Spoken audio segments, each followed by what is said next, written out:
समझने नहीं देती है ये सियासत हमें, कभी चेहरे नहीं मिलते तो कभी दर्पण नहीं मिलता। सियासत को समझने के लिए आज जो माकूल समय है, माकूल व्यक्ति हमारे साथ में है। हम चाहते हैं कि एक तुम जो चुनावी विश्लेषण है 8 सीटों का और मेवाड़ की जो चर्चित सीटें हैं उस पर क्या कुछ हुआ, क्या समीकरण बने जिससे जो आशानुरूप जो कयास लगाए जा रहे थे या एग्जिट पोल बताए जा रहे थे उसके अनुरूप परिणाम नहीं आ पाया। हमारे साथ में मेरे साथ में अभिषेक भैया हैं, जो इधर अभिषेक भैया जो इंडिया न्यूज़ से हैं, रिपोर्टर हैं और काफ़ी अच्छे राजनीतिक विश्लेषक हैं। ये जो भाई साहब हैं उनका परिचय इस शायरी के माध्यम में, शेर के माध्यम से इसलिए देना चाहता हूँ कि इनका बहुत ही चर्चित एक शो है जिसका नाम है सियासत, और सियासत पर बड़ी बेबाकी के साथ में और व्यंग्यात्मक तरीके से अपनी बात को रखते हैं। लोग समझते हैं, काफ़ी चर्चा करते हैं। हमने दोनों से रिक्वेस्ट की कि हम आइए हम बातचीत करते हैं, इन सारी जो चुनावी जो सीटें हैं उस पर बात करें। सबसे पहले एक सवाल, मेरा सवाल ये है कि पहली बार देखिए ताराचंद जी जैन हैं, वो इतने रिकॉर्ड तोड़ वोट से विजय हुए। देखिए आप पिछले चुनावों के हम सफ़र तय करेंगे, देखेंगे तो उसमें गुलाब चंद जी कटारिया भी इतनी बड़ी लीड नहीं ले पाए। तो क्या कारण रहा, जबकि आप खुद ने कहा है, लोगों ने माना है और हम मान रहे थे कि ताराचंद जी जैन के सामने या बीजेपी के सामने पहली बार कोई टक्कर का आदमी कांग्रेस ने उतारा है और उन्होंने कई सारे समीकरण बनाने की कोशिश भी की। फिर ये समीकरण कैसे बिगड़े? मुझे लगता है 25 तारीख को चुनाव हुए थे। 25 तारीख के बाद जब 30 तारीख को एग्जिट पोल आया और आज 3 तारीख है, यानी आज मतगणना हो गई।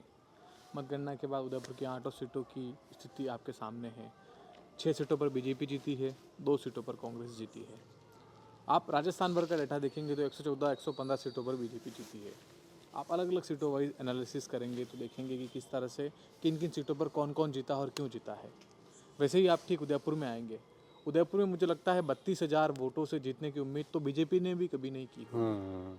वल्लभनगर एक ऐसी आश्चर्य वाली सीट है जहां सीट जीतने की 10% संभावना भी बीजेपी नहीं कर रही थी। हम और आप नहीं, जनता नहीं, 10% संभावनाएं भी नहीं हो रही थी। पार्टी नहीं मान रही थी कि हम यहाँ पर जीत सकते हैं। वहां पर पार्टी खुद मानती थी कि हमारे ही नेता, हमारी पार्टी से अलग हुए नेता जनता सेना के रणधीर सिंह बिंडर और कांग्रेस के बीच मुकाबला होगा। लेकिन जो आश्चर्य हुआ है उसके पीछे कहीं न कहीं बदलाव की हवा थी।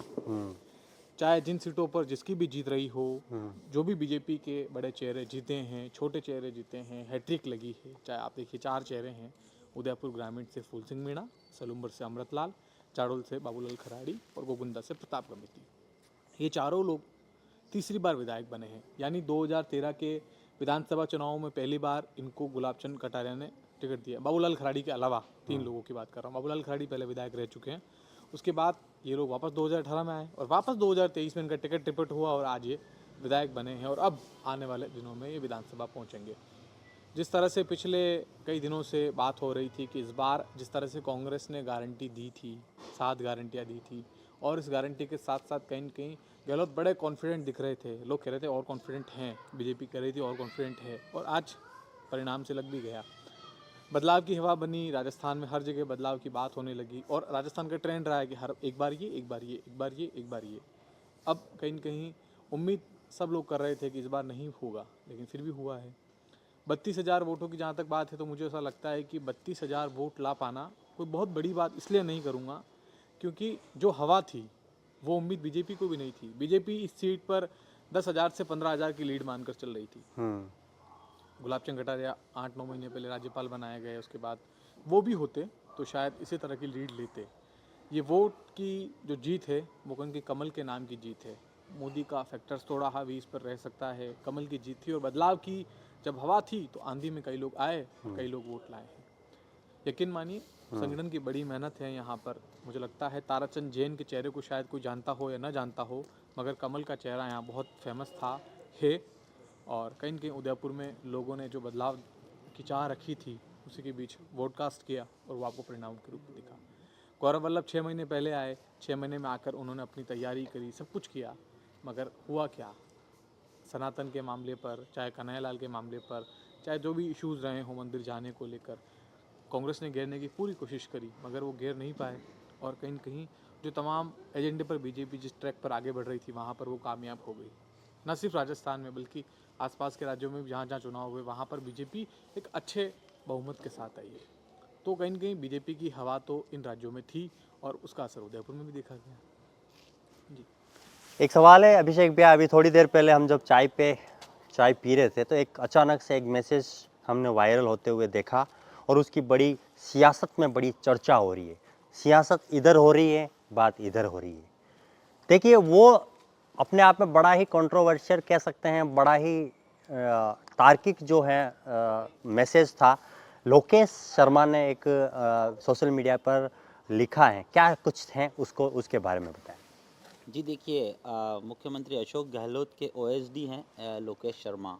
उन्होंने जिस तरह से फेसबुक पे एक लंबा चौड़ा चिट्ठा लिखा है और हार का ठीकरा जो है वो सीधा सीधा अशोक गहलोत के सिर पर फोड़ दिया उन्होंने। उनके इस स्टेटमेंट से साफ तौर से जाहिर होता है कि वे अब अशोक गहलोत के साथ रहकर काम नहीं करना चाहते, क्योंकि जिस तरह से उन्होंने खुले शब्दों में लिखा है कि अशोक गहलोत जो हैं वो अपनी इच्छा से ही टिकट वितरण करते हैं, अपनी मन मर्जी। वो रखते हैं। हाँ, ये तमाम बातें जो उन्होंने लिखी है, ये कहीं न कहीं इस बात का साफ संकेत है कि अशोक गहलोत के साथ लोकेश शर्मा अब काम नहीं करना चाहते। और लोकेश शर्मा ने जिस तरह से भीलवाड़ा से टिकट मांगा था, बीकानेर और भीलवाड़ा। बीकानेर और हाँ, भीलवाड़ा से टिकट मांगा था और उन्हें टिकट मिला नहीं। हम्म, तो कहीं न कहीं वो नाराज़गी भी हम्म, और टिकट उन्हें उन्हें नहीं मिला, तो अब उनके पास कहने को मौका मिल गया उन्हें, जब ये हार गए। हालाँकि इसी के साथ हम्म, अशोक गहलोत ने भी एक ट्वीट किया है। हम्म, अशोक गहलोत ने अपने ट्वीट में लिखा है कि जनता का जो जनादेश है उसे हम स्वीकार करते हैं।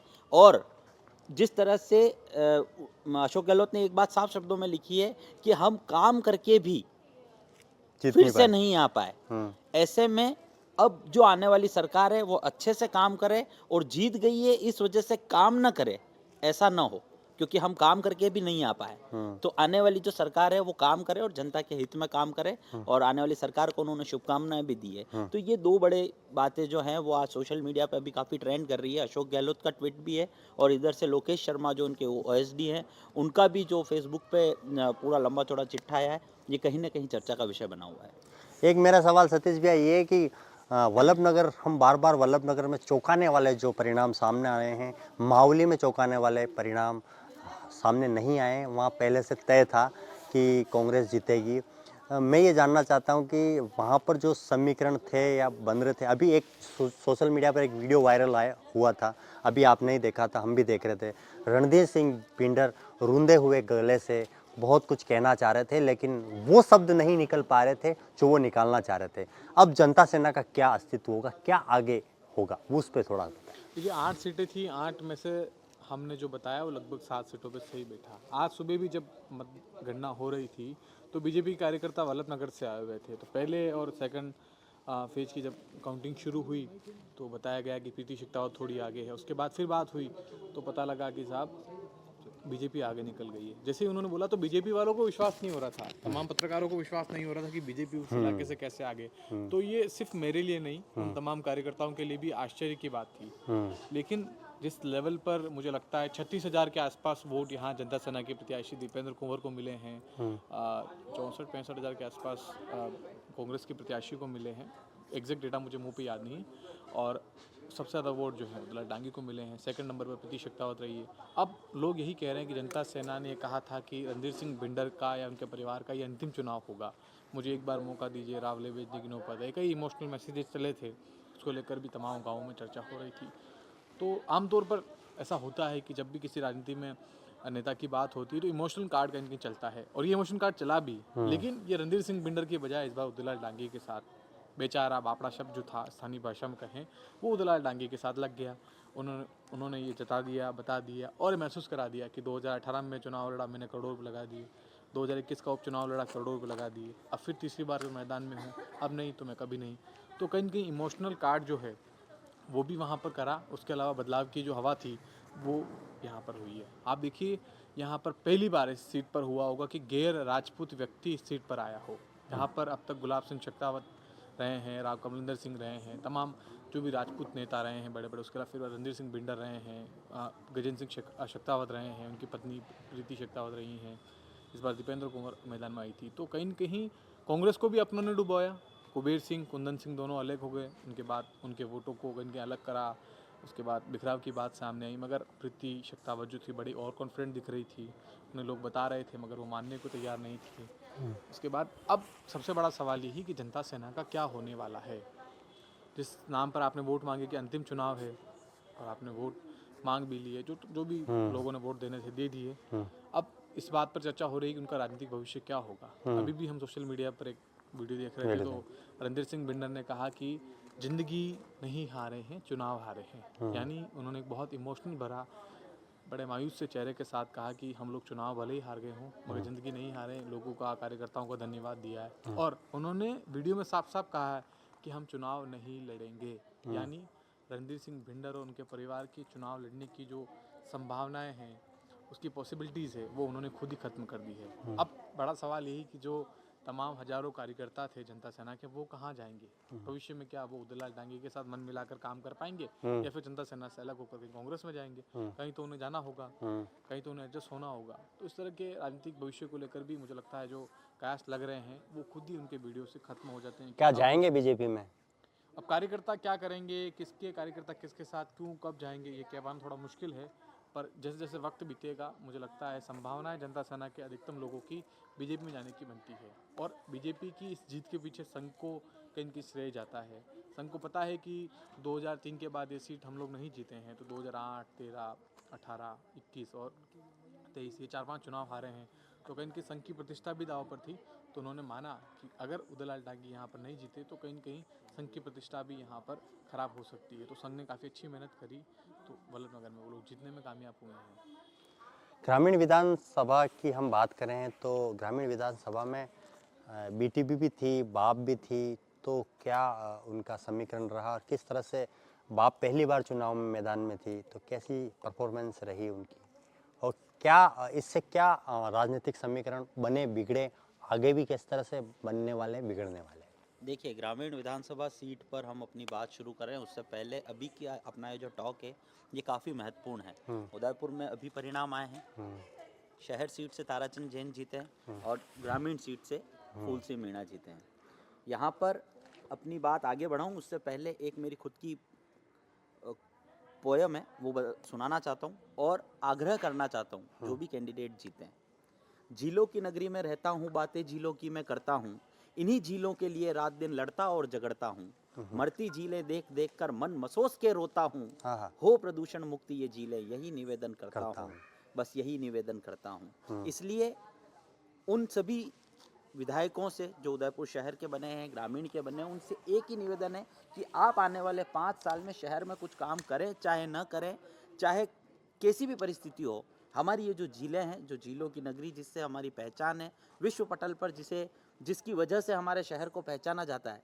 क्योंकि देखिए एक बहुत बड़ी बात बताता हूँ, पहले गूगल पर सर्च करते थे उदयपुर तो झीलों की सिटी लिखा हुआ आता था, लेक सिटी लिखा हुआ आता था। आज उदयपुर को आप सर्च करते हो तो कन्हैयालाल हत्याकांड लिखा हुआ आता है। बहुत ज़्यादा। तो इसलिए हमारी झीलों की पहचान फिर से मिले, झीलों की सिटी को, लेक सिटी को झीलों के नाम से पहचाना जाए। झीलों को साफ सुथरा अगर ये विधायक कर देंगे तो आने वाले 5 साल हमने जिन्हें चुना है वो सार्थक साबित हो जाएगा। तो इसलिए एक निवेदन यह है कि हमारी जो झीलें हैं वो प्रदूषण मुक्त हो। सिर्फ विधायक ही नहीं, जनता भी इसकी जिम्मेदार है, इसलिए वो काम होना चाहिए। और सेकंड, हम अगर ग्रामीण सीट पर आते हैं और ग्रामीण सीट की बात करते हैं, बाप पार्टी की बात करते हैं, बीटीपी की बात करते हैं, तो यहाँ पर देखिए ग्रामीण सीट पर जो बाप है, जो भारतीय आदिवासी पार्टी है ना, इन्होंने जो है वो इतना असर वो यहाँ नहीं दिखा पाई है। क्योंकि अगर वो दिखाती तो हो सकता है कि फूल सिंह मीणा के जो वोट है वो कटते उदयपुर ग्रामीण पर, लेकिन उसका असर रहा है। लेकिन उसका जो सीधा असर है वो कांग्रेस को नुकसान उसने पहुंचाया है। तो विवेक कटारा जो है वो वहाँ पर हारे हैं। उसका हारने के पीछे कहीं ना कहीं ये जो वोट कटे हैं, बाप पार्टी का जो प्रत्याशी था, बीटीपी के जो प्रत्याशी हैं, उनकी वजह से ये वोट कटे हैं। लेकिन दोनों ही राष्ट्रीय राजनीतिक पार्टियों की अगर हम बात करते हैं तो इसके अंदर आज की तारीख में कुछ अलग गणित बैठती है। ट्राइबल एरिया के जो कैंडिडेट्स हैं उन्हें भूला नहीं जा सकता। राजकुमार रोज जिस तरह से वहाँ पर बाप में आने के बाद जीते हैं, 84 से वो खड़े हुए थे और बाप में आने के बाद 70,000 वोटों से जीते हैं। ये कोई छोटा मार्जिन नहीं है, बहुत बड़ा मार्जिन है। तो किसी भी बड़ी राजनीतिक पार्टी से न होने के बावजूद बाप पार्टी से फर्स्ट टाइम खड़े होने के बावजूद अगर वो 70,000 वोट से जीते हैं, इसका मतलब आप मान लीजिए कि अभी इस बार नहीं तो आने वाले 5 साल के बाद जो चुनाव होंगे उसके अंदर ये बीटीपी और बाप जो है वो उदयपुर शहर की सीट को भी प्रभावित कर सकती है। और ये जो अंतर इस बार रहा है, देखिए फूल सिंह मीणा तीसरी बार हैट्रिक लगाई है उन्होंने, मतलब उनकी हैट्रिक थी है, तीसरी बार विधायक बने और विधायक बनने के बाद मिनिस्टर की दौड़ में उनका नाम लोग मानने लगे हैं। तो ऐसे में आदिवासी इलाकों में, ट्राइबल इलाकों में, ग्रामीण इलाकों में किस तरह के समीकरण बैठ रहे हैं वो आज की तारीख में सबके सामने। उनका जो नेता है, जैसे देखो पहले ये बात हो रही थी कि फूल सिंह मीणा के पास गिनाने को काम नहीं है, 10 साल उन्हें लोगों ने दे दिए, उनके पास गिनाने को काम नहीं थे क्योंकि राजस्थान में सरकार कांग्रेस की थी, वो बीजेपी के थे। लेकिन उसके बावजूद उनके हाथ जोड़ने की और पैर पड़ने की जो परंपरा है उसने उनको जिता दिया। तो अब ये हाथ जोड़ने से और पैर पड़ने से भी यहाँ पर विधायक जीत रहे हैं, कहने से, बात करने से जीत रहे हैं। तो जो भी कैंडिडेट हारे हैं उन्हें इस बात का ध्यान रखना चाहिए कि मुझे आपके पास आके मिलना है, मुझे आपसे बात करनी है और मुझे आपसे सरल स्वभाव में बात करनी है, नेता बन के नहीं सेवक बन के काम करना है। तो जनता मुझे लगता है स्वीकार करती है। सतीश भैया, एक बड़ा अच्छा प्रश्न दे दिया है अभिषेक भैया ने। उदयपुर में ये चर्चा कहीं न कहीं अंदर खाने से, पत्रकारों के पास में एक सिंपल सा शब्द है, जब भी कोई भी बात होती है तो उसको किस तरह से शब्दों में लाया जाता है, तो ये कहा जाता है कि अंदर खाने से ये चर्चा है, बात चल रही है। ये बात चल रही थी कि कहीं न कहीं फूल सिंह मीणा मंत्री बनने की रेस में शामिल है। इस बात में कितनी सच्चाई है और मेवाड़ में कौन-कौन मंत्री बनने की फेर हिस्सत में शामिल है? देखिए, इस सवाल के दो जवाब हैं। सबसे पहले सीएम फेस कौन होता है उस पर तय होगा काफ़ी हद तक, और उसके बाद काफ़ी हद तक ये तय होता है कि जब सीएम फेस क्लियर हो जाएगा उसके बाद किस विधायक के संपर्क में कौन ज़्यादा बेहतर नेता है, मतलब जो मुख्यमंत्री बनेगा वो कौन होगा। मोटे मोटे तौर पर अगर आप देखते हैं तो उदयपुर जिले से एक मंत्री बनना तय है। वल्लभ नगर वाली सीट को अगर हम छोड़ देते हैं तो खेरवड़ और मावली जो सीट है वो कांग्रेस के खाते में है, यानी बीजेपी के पास बचते हैं चार नेता। जिसमें उदयपुर ग्रामीण से फूल सिंह मीणा, अमृतलाल मीणा सलुम्बर से, कोकुंदा से प्रताप गमिती और चौथे बचते हैं जाडोल से बाबूलाल खराड़ी। इन सब में पहली पसंद अगर कोई संघ की है, सादा जीवन उच्च विचार, जो आज भी कच्चे मकान में रहते हैं, बहुत सरल सहज व्यक्तित्व है उनका, तो वो हैं बाबूलाल खराड़ी, जिनके लिए कहा जाता है कि उन्हें गुलाब चंद कटारिया से लेकर तमाम जो मेवाड़ के नेता हों, चाहे राजस्थान के नेता हों, संघ के पदाधिकारी, वो हर कोई पसंद करता है। तो उनका सरल सहज व्यक्तित्व शायद उन्हें आने वाले दिनों में मंत्री पद पर बैठा सकता है। फूल सिंह मीणा के मुकाबले, अमृतलाल मीणा के मुकाबले उनकी संभावनाएं मैं व्यक्तिगत तौर पर ज़्यादा मानता हूँ। फूल सिंह मीणा हालांकि तीसरी बार बने हैं, अमृतलाल मीणा भी तीसरी बार हैं, प्रताप गमिती भी तीसरी बार है, लेकिन प्रताप गमिती के साथ दुष्कर्म का एक बड़ा मामला है, इस वजह से शायद उनका नंबर नहीं आए।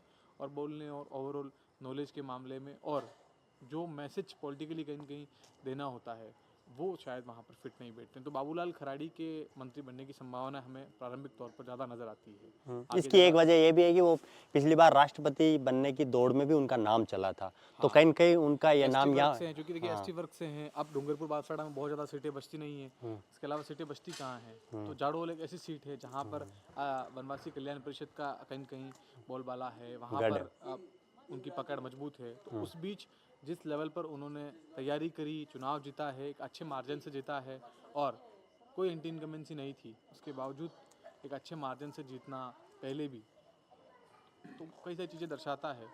उसके अलावा अगर आप जिले वाइज देखते हैं मेवाड़ से, तो मुझे लगता है चित्तौड़ से श्रीचंद कृपलानी एक नाम हो सकते हैं, जो बड़े नेता हैं, वरिष्ठ नेता हैं, पहले भी यूडीएच मंत्री रहे हैं, वो हो सकते हैं। और राजसमंद जिले से 4 सीटें हैं। हालांकि देखिए सुरेंद्र सिंह भी वहाँ पर सीनियर नेता हैं, जो कोमलगढ़ से विधायक बने हैं और पहले खान मंत्री रह चुके हैं वसुंधरा जी के साथ में। उसके अलावा यहाँ पर दीप्ति माहेश्वरी हैं, जो 32,000 वोटों से जीती है, लेकिन हम वोटों के मार्जिन के हिसाब से उन्हें मंत्री पद की रेस में नहीं देख सकते हैं, क्योंकि वो नई हैं, युवा हैं, उपचुनाव में पहली बार आई, अब कहीं कि उनके लिए सेकंड चुनाव है, उनका कार्यकाल 2 साल का है, उनकी राजनीतिक समझ 3 साल की हम कह सकते हैं।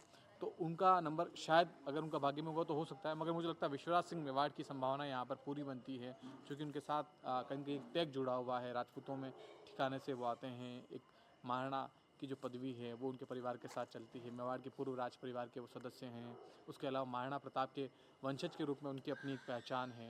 तो बीजेपी इसे भी बुलाना चाहेगी, लोकसभा का चुनाव है आगामी दिनों में, तो हो सकता है जब राजसमंद जिले की बारी आए तो विश्वराज सिंह हो सकते हैं। अगर विश्वराज सिंह को नहीं लाना हो या नहीं वो आना चाहे तो उनके मुकाबले दीप्ति या सुरेंद्र सिंह में से किसी को लिया जा सकता है। उदयपुर में अगर चुनने की बारी आएगी तो मुझे लगता है पहली प्राथमिकता बाबूलाल खराड़ी हो सकती है।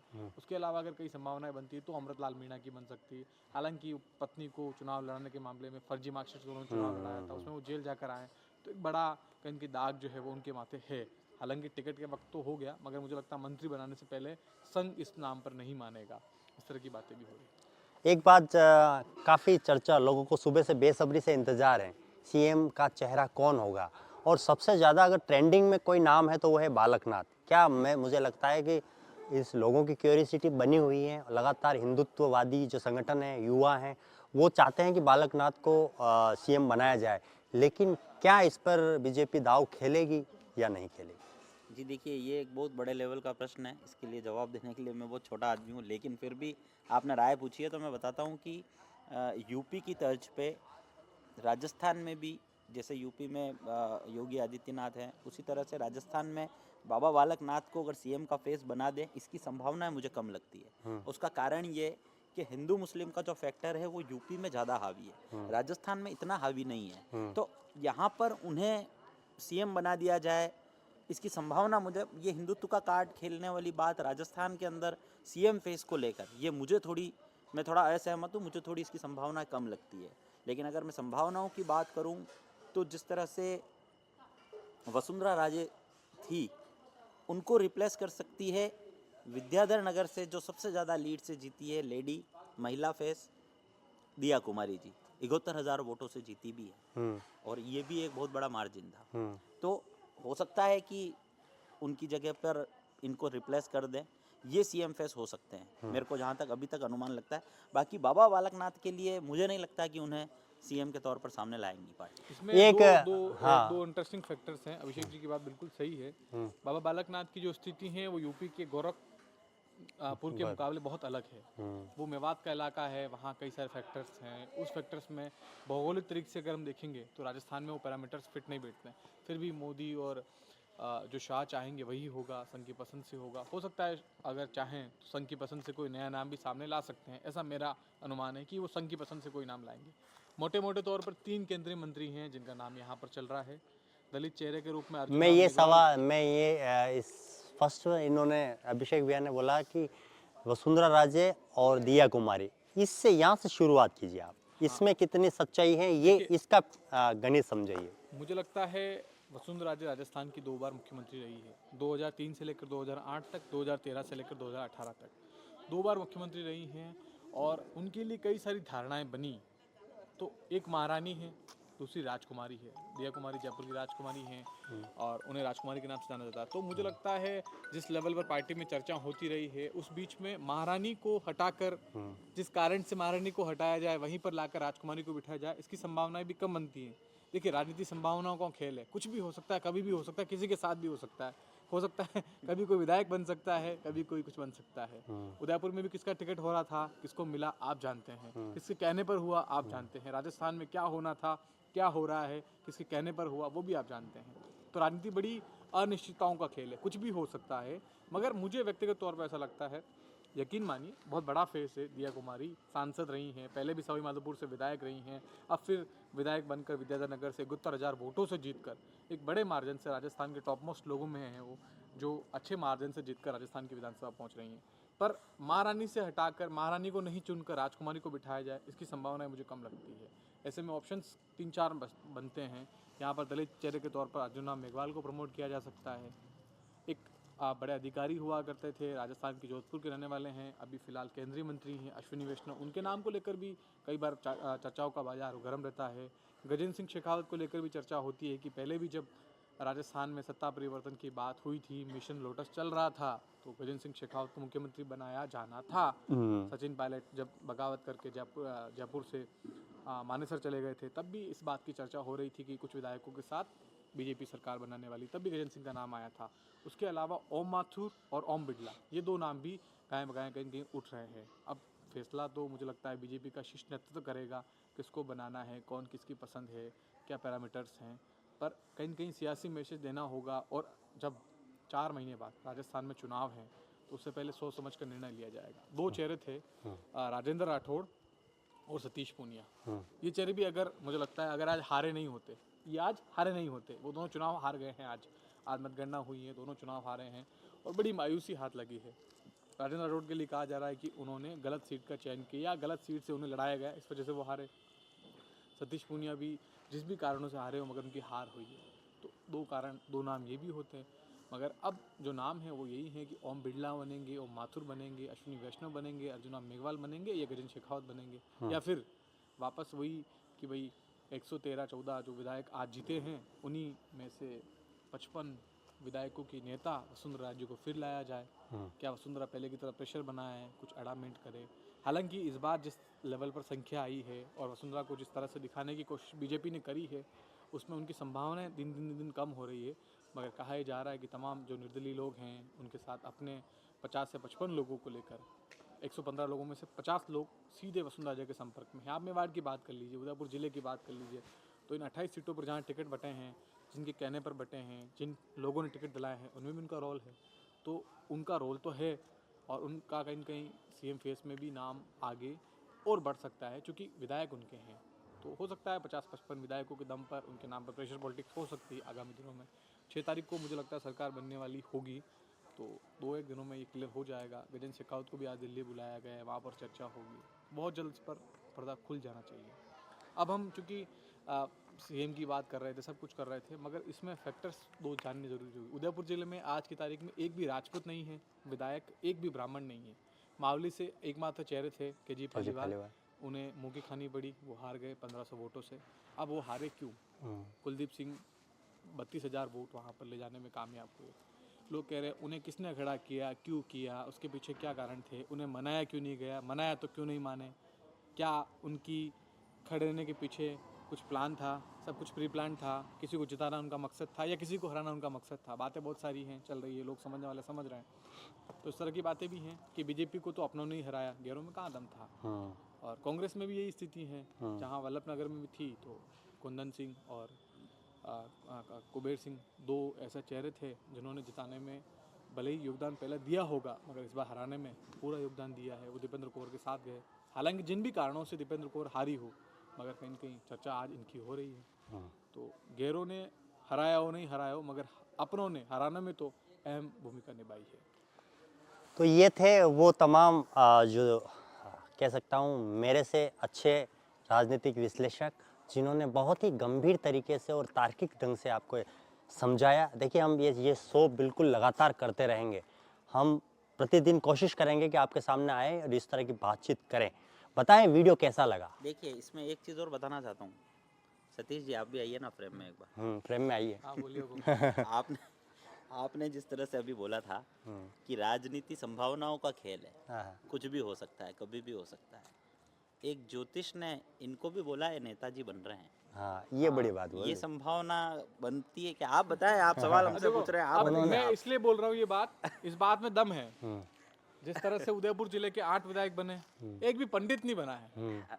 अब पंडित का स्पेस तो खाली है, अब कहाँ एडजस्ट किया जाएगा, कब किया जाएगा, कौन से पंडित को किया जाएगा तो सियासत और में किसकी आज लोबिंग क्या है? होगी उसे किया जाएगा। तो पंडित का स्पेस तो खाली है, ब्राह्मणों का स्पेस खाली है।